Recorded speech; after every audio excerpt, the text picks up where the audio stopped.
बिस्मिल्लाहिर्रहमानिर्रहीम students, ACCA FA2 के अंदर हम आज चैप्टर नंबर 9 जैसे कि हमने पढ़ा था non current asset and depreciation की ACCA FA2 की एग्जामिनेशन किट को जो है हम आज इंशाल्लाह सॉल्व करेंगे। तो सबसे पहले इसमें जो आपके किट में जो सवालात हैं वो 10.1 से शुरू हुआ है। What is the purpose of charging depreciation, what is the purpose of charging depreciation, कि आपका क्या पर्पज है। तो to allocate the cost less residual value of non current asset over the accounting period expected to benefit for its uses. तो ये आपका answer जो है पहले का 10.1 का हो गया ए अल्फा। 10.2 में जाते हैं। Jimmy sold a machine which original cost 14,900 at that date. The sales of the accumulated depreciation of machine is 8940. The sales proceed is 7455. जैसे कि हमने डिस्पोजल ऑफ एसेट में पढ़ा था, कॉस्ट जो है 14,900 है, उसमें से आपने लेस कर दिया एक्यूमुलेटेड डेप्रिसिएशन, तो आपके पास 8940 माइनस करा हमने। 8940 जब मैंने माइनस करा तो we get net book value आ गया हमारे पास।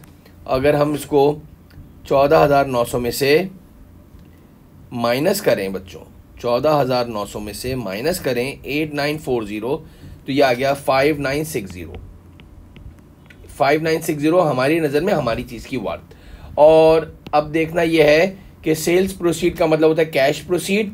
तो कैश प्रोसीड जो है वो आपको दिया हुआ है 7455 में बेच दी, और 5960 की नेट बुक वैल्यू थी। तो आपके पास 7455 में से आप माइनस करोगे 5960, तो पॉजिटिव में आंसर आ रहा है 1495। गेन ऑन या profit on disposal delta is the right answer. For 10.3 को देखते हैं। Non current asset has originally cost 12,500 was sold at a loss of 4,500. Depreciation had been provided using reducing balance method at 20% per annum since its purchase. Which of the following correctly describe the sales proceed and length of time of asset? अब मेरा सवाल ये है कि ये तो बता दिया कि मशीन जो है हमने 12,500 की ली थी, एग्रीड, लॉस हुआ 4,500 का, लेकिन ये नहीं बता रहा कि सेल्स प्रोसीड जो हुई है यानी जो बेची है, यही नहीं बता रहा कि वो कितने की बेची है, और लेंथ ऑफ ओनरशिप ये भी नहीं बता रहा है कि कितने साल मशीन को यूज करा या कितने साल से मशीन थी। तो इसका राइट आंसर ए हो गया, can not be calculated, can not be calculated. 10.4 में अगर हम जाएं तो a machine was purchase on 1 January 64,000. It was expected to have a useful life of 5 years. Depreciation was charge 50% per annum on reducing balance method with a full year depreciation in the year of purchase, no depreciation charge in the year of disposal. The company years end in 31st December. The machine was sold on 3rd of April. जिस साल machine खरीदी है, अब देखो शायद आपको पहले भी बताया था, अच्छी बात है, इसमें आज ज़रा सा एक और मरतबा ज़रा देख लीजिएगा। आपने मशीन खरीदी है जनवरी 20x6। अब ये देखो ACCA का लिखने का तरीका होता है 20x6। अब ये जो हर अल्फ़ाबेट है, ये हर अल्फ़ाबेट जो है इसके 10 साल पूरे करना ज़रूरी है। 0 से स्टार्ट होता है, यानी x0, x1, x2, x3, x4, x5, x6, x9 तक जाते हैं और फिर y0 हो जाएगा। तो अब मेरा सवाल है, आपने 2006 x6 में मैं ज़रा लिख देता हूँ ताकि तुम्हें और भी अच्छी तरह समझ में आ जाए। 7 x7, ये सवाल बहुत बच्चों का एग्जामिन हुआ है। x9 और फिर y0 हो गया। अब ये बेच क्या रहा है 3rd अप्रैल y0 को, तो जिस साल मशीन बेचते हैं उस साल का डेप्रिसिएशन तो हम लेते नहीं हैं। आपने मशीन परचेज करी 1 जनवरी 2006, यानी 6 का निकालना है, 7, 8, 9, 1, 2, 3, 4 सालों का डेप्रिसिएशन निकालना है आपको, और रिड्यूसिंग बैलेंस मेथड है। तो अब मेरा सवाल है आपसे कि रिड्यूसिंग बैलेंस मेथड है, तो सारे स्टूडेंट्स को याद होगा कि पहला डेप्रिसिएशन जो हम निकालेंगे बच्चों, वो दिसंबर 31 को हमारा अकाउंटिंग ईयर एंड्स हो रहा है। दिसंबर 31 को अकाउंटिंग ईयर एंड्स हो रहा है, तो हम पहला डेप्रिसिएशन जो निकालेंगे वो 31 दिसंबर 2006 को निकालेंगे, फिर 7, फिर 8 और फिर 9। और फिर हमें बता रहा है कि सोल्ड 2500 को है, तो पूरा सवाल करना पड़ेगा। देखो इतने बड़े सवालात भी आते हैं। 64,000 का लिया था, 50% ले लिया। हमने पढ़ा था कि डिमिनिशिंग बैलेंस में रफ वर्क बनाते हैं। 64,000 में से 50% पहले साल का डेप्रिसिएशन। इसकी कैलकुलेशन को ज़रा सा तेज़ी से कर लेते हैं। 64,000 का हमने लिया 50%, तो 32,000 पहले साल का डेप्रिसिएशन आया। जब 32,000 को माइनस करा तो 32,000 बच गया नेट बुक वैल्यू। उसका 50% ले लिया तो 16,000 आ गया। 16,000 रुपये को ये 32,000 माइनस करा तो हमारे पास 32,000 नेट बुक वैल्यू बच गई थी। और फिर दूसरे साल का 32,000 का 50% लिया था तो 16,000 आया, 16,000 आ गया। 16,000 का फिर 50% लेंगे तो 8,000 आ गया। तीसरे साल का डेप्रिसिएशन 8,000 हो गया बच्चों, तो फिर 8,000 बच गया।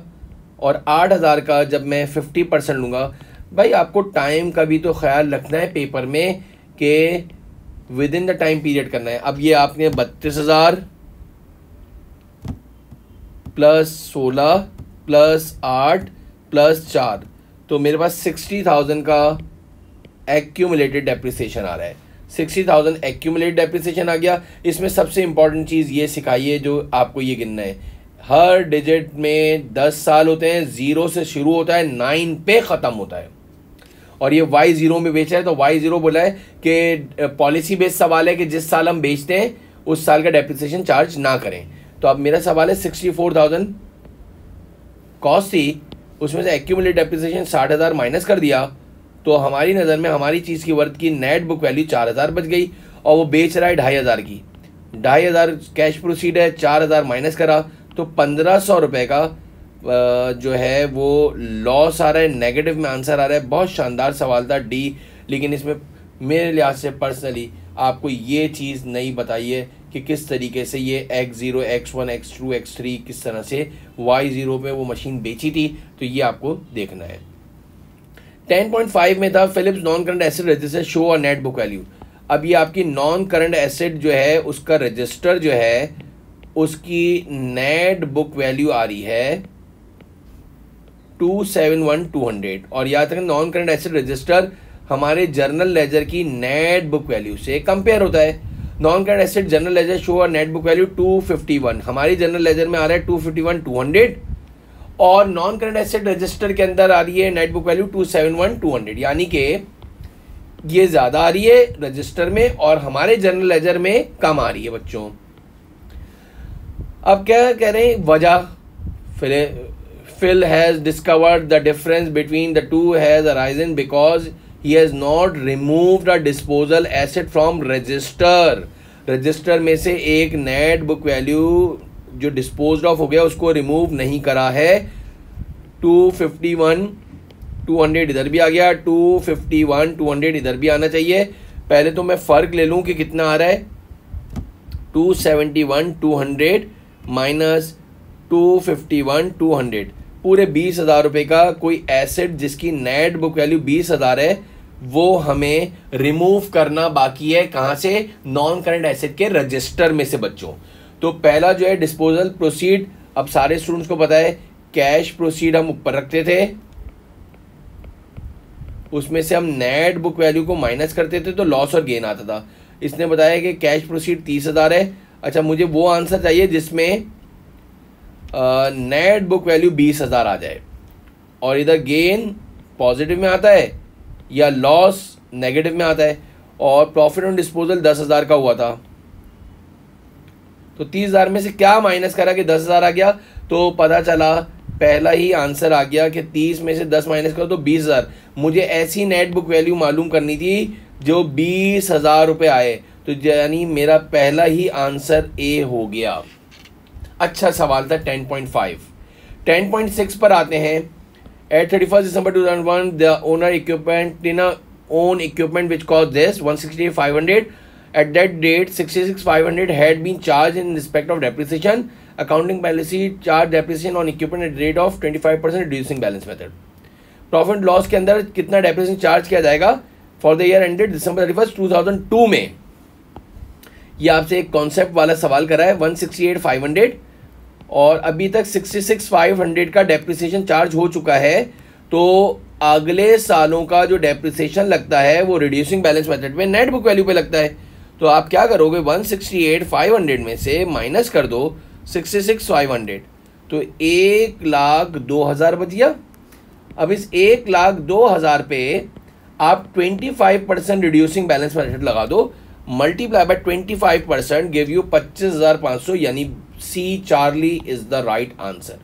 इसमें ये इंपॉर्टेंट बात ये थी कि डेप्रिसिएशन जो है रिड्यूसिंग बैलेंस मेथड पे जो लगता है वो नेट बुक वैल्यू पे लगता है। तो इन्होंने कॉस्ट दे दी थी और पिछले सालों का एक्यूमुलेटेड डेप्रिसिएशन दे दिया था और अगले साल का डेप्रिसिएशन मांग रहा था। तो आपको पहले कॉस्ट में से बच्चों एक्यूमुलेटेड डेप्रिसिएशन माइनस करना था और फिर नेट बुक वैल्यू निकालनी थी।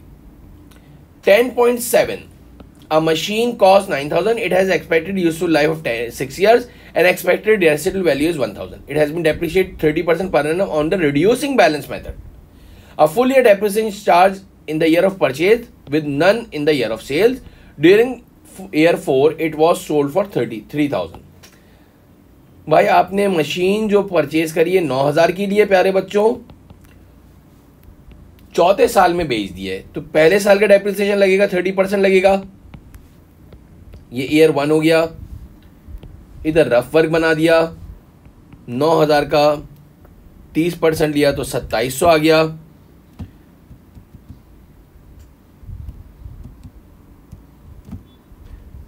$2,700 पहले साल का आ गया। डिमिनिशिंग बैलेंस मेथड बहुत ज्यादा पूछता है एग्जाम में। कॉस्ट में से पहले साल का डेप्रिसिएशन माइनस करो, नेट बुक वैल्यू निकालो, 6,300 बच गया। 6,300 पे 30% लगा दो, 1,890 आ गया बच्चों। दूसरे साल का डेप्रिसिएशन 1,890 हो गया। जब आपने 6,300 में से 1,890 माइनस करे 4,410 नेट बुक वैल्यू बच गई। ईयर 3 का डेप्रिसिएशन 4,410 आ गया। उस पे 30% लोगे 1,323। ये तीसरे साल का डेप्रिसिएशन आ गया। ईयर 4 का इसलिए निकाला कि जिस साल बेचा है उस साल का डेप्रिसिएशन उसने मना किया है, पॉलिसी बेस है। और बेचा कितना है, कैश प्रोसीड सेलिंग प्राइस 3,000 थी। अब पहले तो आप 2,700 1,890 1,323 5,913 जो है आपका एक्यूमुलेटेड डेप्रिसिएशन हो गया। अब मेरा सवाल यह है, कॉस्ट आपके पास थी 9,000 और 5,913 जो है एक्यूमुलेटेड डेप्रिसिएशन। 9,000 में से 5,913 को माइनस करो, 3,087 आ गया। नेट बुक वैल्यू 3,087 को जब माइनस करोगे 3,000 में से तो 87 का लॉस आ रहा है, यानी alpha A is the right answer. पूरा सवाल कैलकुलेट करने भी आ जाता है। तो अल्हम्दुलिल्लाह हमने जो है 10.7 का आंसर हमारे पास ए आ गया। इससे पहले का सी था, इससे पहले का ए था 10.5 का, इससे पहले डी था, बिल्कुल सही है अल्हम्दुलिल्लाह। अब 10.8 के ऊपर बात कर लें, विच is the accounting principle which dictate that non-current assets should be valued at cost less accumulated depreciation rather than enforced sellable value। 10.8 में याद रखना गोइंग कंसर्न assumption कहता है कि उसको उसकी कॉस्ट पे लिख के और accumulated depreciation बताया जाए। 10.9 के अंदर लिखा हुआ है non current asset was dispose of for 2,200 during the last year, it has been purchase exactly 3 years earlier 5,000, depreciate reducing balance by 20% per annum. What was the profit on loss on disposal. अगर चाहो तो disposal का account का एक format भी बना लो, थोड़ा सा एक रिकॉल हो जाए, ये डिस्पोजल का अकाउंट है। अगर डिस्पोजल के अकाउंट का फॉर्मेट याद हो तो आप याद करें, machine cost cash proceed, allowances dispose of for 2200 last year, 2200 रुपये की बेची, परचेज करी थी 3 साल पहले 5000 की, कॉस्ट 5000 थी, और डेप्रिसिएशन के अंदर अलाउंस फॉर डेप्रिसिएशन निकालना पड़ेगा, 3 साल पहले ली थी, तो 5000 का पहले साल 20% लगा, 1000 रुपये, फिर अगले साल 4000 का 20% लिया, दूसरे साल का 800 रुपये, और फिर 3200 का 20% लिया, तो यह आएगा 640। तो पहले साल का 1000, दूसरे साल का 800, तीसरे साल का 640। जरा कंफर्म कर लूं, देख लेता हूं। 5000 का मैंने लिया 20%, 1000, फिर नेट बुक वैल्यू निकाली तो 4000 आ गई, 4000 का मैंने लिया 20%, 800, 4000 में से मैंने 800 माइनस करा तो 3200 आया, 3200 का 20% लिया 640, 1000, 800, 640, 2440 आ गया आपके पास एक्यूमुलेटेड डेप्रिसिएशन। कॉस्ट थी आपके पास 5000 और एक्यूमुलेटेड डेप्रिसिएशन 2440 था।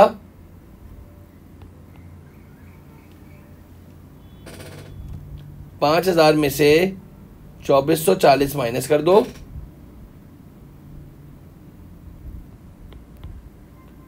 2560 जो है वो आपके पास नेट बुक वैल्यू आ गया, और आपने बेचा कितने का है,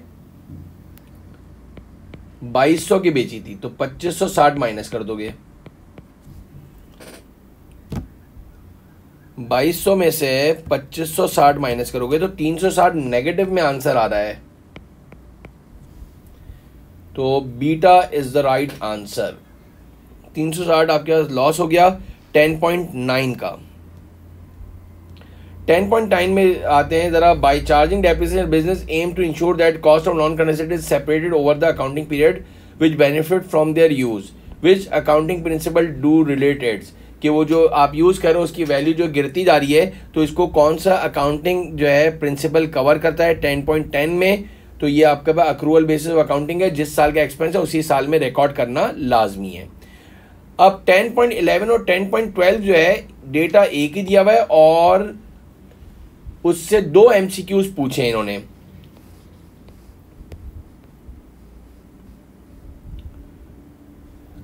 Arnold bought a machine for use in business on 1st of November 2000X4. He gave a supplier a check for rupees 11,570 and trade an old machine. The supplier allowed him 4,430 in part exchange for the old machine. Arnold depreciated machinery on reducing balance method at rate of 20% per annum. The old machine had cost 12,000 and has been depreciated by 5,856. यानी exchange of asset का सवाल है। Cost जो है थी अगर देखो तो आपने 12,000 की ली थी, उस पे 5,856 का डेप्रिसिएशन लगा दिया था, तो नेट बुक वैल्यू देखनी पड़ेगी आपको। कॉस्ट थी 12,000, उसमें से आपने 5,856 को माइनस करा तो 6,144 आ गया नेट बुक वैल्यू। और द सप्लायर अलाउड हिम 4,430, तो ट्रेड एंड अलाउंस यानी सामने वाले ने जो हमारी चीज़ की प्राइस लगाई है वो लगाई है 4,430, और हमारी जो नेट बुक वैल्यू थी वो 6,144, यानी 6,144 के वो 4,430 रुपये लगा रहा है। तो मेरा सवाल तुमसे ये है 4,430 माइनस 6,144, 1,714 जो है नेगेटिव में आंसर आ रहा है, ये लॉस हो रहा है ऑन एक्सचेंज। पहली बात, what was the depreciation charge on the new machine for the year to 31st October 2005? अब आप ये देखो कि जो न्यू मशीन ली है, he gave a supplier a check for 11,570। अच्छा, अब एक और चीज अगर इसके साथ साथ अगर देखो तो हम लिखते थे न्यू कॉस्ट ऑफ मशीन, इधर बच्चों को ज़रा सा प्रॉब्लम हुआ होगा मेरे लिहाज से, उसमें से हम ट्रेड इन अलाउंस माइनस करते थे कि सामने वाले ने हमारी चीज़ की क्या प्राइस लगाई है वो हम माइनस कर दें और बैलेंस इन पेड जो है हम बाकी दे देंगे। तो हमने जो है बाकी का जो अमाउंट था वो हमने कैश पेड करा या चेक पेड कर दिया। तो वो आपको सवाल में दिया हुआ है 11,570 और ट्रेड इन अलाउंस जो लगा था वो लगा था 4,430। यानी इन शॉर्ट बच्चों एक ही सवाल के अंदर, बहुत शानदार सवाल है, न्यू कॉस्ट ऑफ मशीन गायब करी हुई थी। तो मैंने वही सारी जो वर्किंग थी उसी को लिखा है। एक अमाउंट है उसमें 4,430 माइनस करा तो 11,570 में जमा कर दो 4,430, तो 16,000 रुपये की हमने न्यू मशीन परचेज करी थी बच्चों। अब इस 16,000 रुपये को हम डेप्रिशिएट करेंगे। 1 नवंबर को अकाउंटिंग ईयर हमारा 2004 है, तो 31 नवंबर, दिसंबर, जैन, फेब, मार्च, अप्रैल, मई, जून, जुलाई, अगस्त, सितंबर, अक्टूबर, तो पूरे 12 महीने चलिए। 16,000 पर मैं जब 20% लगाऊंगा तो ये 3,200 रुपये डेप्रिसिएशन हो गया। मेजॉरिटी बच्चों ने क्या करा, जब भी इसका सवाल करवाया गया तो उस बच्चों ने 11,570 के ऊपर जो है 20% लगा दिया और फिर बहस शुरू, सर 11,570 पे 20% क्यों नहीं लगाया सर, नई मशीन तो 11,570 का चेक दिया है। बेटा 11,570 का चेक जो दिया है वो हमने अपनी मशीन के पैसे काट के दिए हैं। हमारी पुरानी मशीन के पैसे जो सप्लायर ने लगाए थे वो लगाए थे 4,430, तो असल में हमने नई मशीन तो 16,000 की ली थी। तो अल्हम्दुलिल्लाह ये 10.11 का आंसर जो है डेप्रिसिएशन न्यू मशीन पे आ गया। व्हाट वाज द प्रॉफिट और लॉस जो है आपसे पूछ रहा है, प्रॉफिट और लॉस पूछ रहा है। और ट्रेड इन ओल्ड मशीन तो हमने पहले ही देख लिया, तो लॉस ऑन मशीन जो है एक्सचेंज 1714 का रहा है, लॉस हो गया 1714 का, यानी डेल्टा आंसर हो गया। 10.11 का भी आंसर डी है और 10.12 का आंसर भी डी है, दोनों का डी है। अब आ जाते हैं 10.11 का भी और 12 का भी। 13 पर आ जाते हैं ज़रा। Which of the following is और आर करेक्ट, इसमें से कौन सा जो है करेक्ट है। तो 10.13 में जो है डी जो है none of the statement, the non current asset register is a part of double entry system, गलत। A non current asset register is required in every organisation accounting system. मतलब कि अगर आपकी जो है सर्विस इंडस्ट्री है तो उसमें तो कोई नॉन करंट एसेट रजिस्टर की जरूरत ही नहीं है, एवरी इंडस्ट्री के लिए बोला है, every organization. Asset should be remove from the non current asset register when they have been fully depreciate, गलत। जब भी वो खत्म हो जाएगा, बेच दिया तो आपको हटाना है, कोई भी स्टेटमेंट सही नहीं है। 10 यानी कि आपका आंसर डी हो गया, 10.13 का डी हो गया। 10.14 पे जाते हैं। When Michael purchase a new car, she used her old car in part exchange, she made the correct entry for the part exchange value 3,500 in the non-current asset disposal account. What other entry is needed to complete the double entry for the part exchange of 3,500? अब मेरा सवाल ये है कि purchase new car करी थी part exchange के ऊपर, तो आपके पास जो है उन्होंने non current asset disposal account जो है पार्ट एक्सचेंज में non current asset disposal account को इन्होंने she has made the correct entry for the part exchange value 3,500 in the non current asset disposal account की सही बनाई है। तो 10.14 के अंदर जो है डेबिट में मोटर व्हीकल एट कॉस्ट जो है इन्होंने पार्ट एक्सचेंज वैल्यू में 3,500 के अंदर डेबिट के अंदर, यानी मेरा सवाल यह है कि इन्होंने एंट्री बनाई होगी डिस्पोजल अकाउंट डेबिट और non current asset credit by 3,500। 10.15 पर आते हैं। On 1 July 2004 Tom bought a machine of 15,500, depreciate machinery at 20% per annum on reducing balance method, or full year depreciation charge in the year of asset. Here ends 31st October. What was the depreciation charge on the machine for the 31st October 2006? घुमा रहा है आपको, हमने करे हैं सवाल ऐसे। पहली बात 1 जुलाई को ली थी 15,500 का, मैंने 20% लगाया तो वो पूरे साल का आएगा। जुलाई, अगस्त, सितंबर, अक्टूबर, तो मेरे ख्याल से पहले साल का सिर्फ 4 महीनों का डेप्रिसिएशन लगेगा बच्चों। मंथली कैलकुलेशन है, बहुत ही गौर से डेट वाला चैप्टर है, 500 मरतबा रिपीट करा है मैंने कि ये इसमें डेट्स का ख्याल नहीं रखा तो गलत हो जाएगा।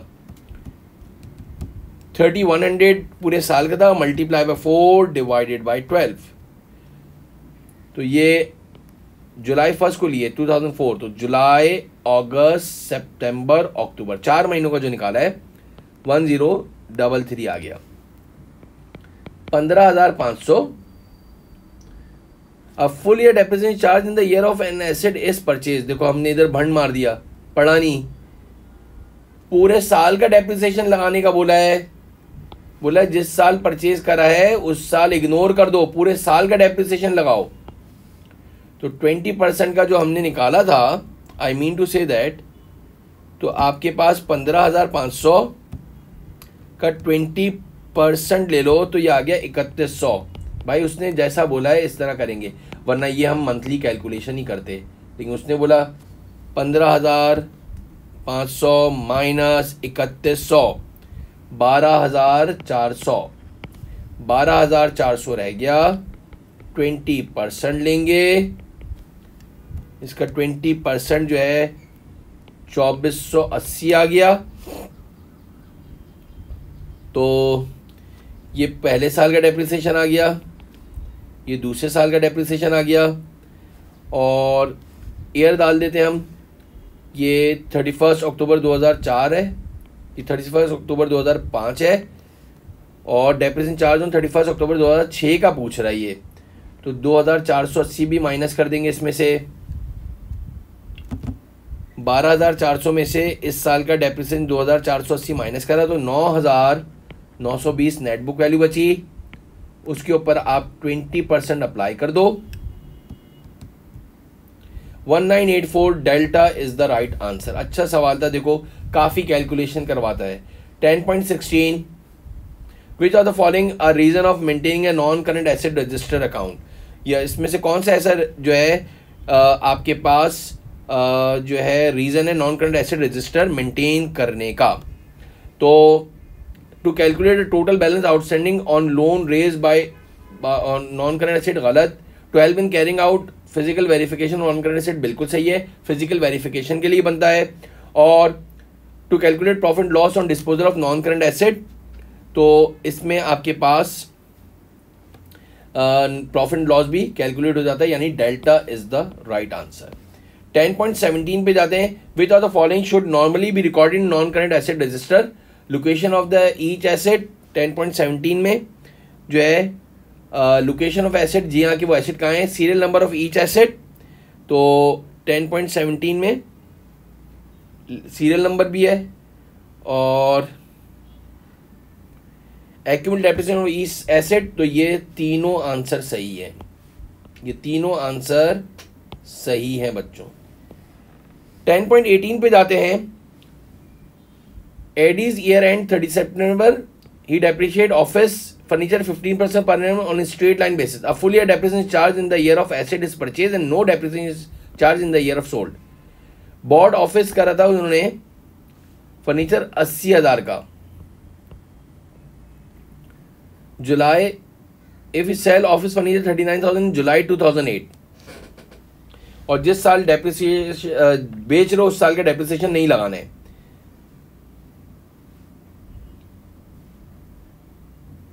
मार्च 2020x5, तो अकाउंटिंग ईयर एंड्स कब हो रहा है, 30 सितंबर को। मार्च, थोड़ा सा इसको प्रॉपर वे में कर लें, पहला अकाउंटिंग ईयर एंड्स होगा 30 सितंबर 2005, फिर 2006, 2007, 8 का नहीं लोगे, जुलाई में बेच रहे हो, जिस साल बेच रहे हो उस साल का डेप्रिसिएशन नहीं लेना है। 80,000 का 15% लेने का कहा है, हर साल का डेप्रिसिएशन सेम होता है, पहले साल का निकाल लो डेप्रिसिएशन।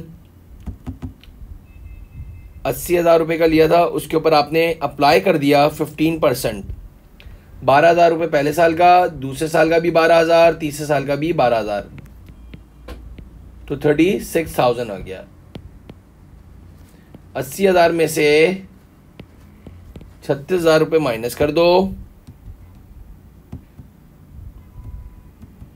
नेट बुक वैल्यू आ गई 44,000। अब मेरा सवाल है कि आपने वो फर्नीचर जो है कितने का बेच दिया, 39,000 का बेचा है और नेट बुक वैल्यू 44,000 थी,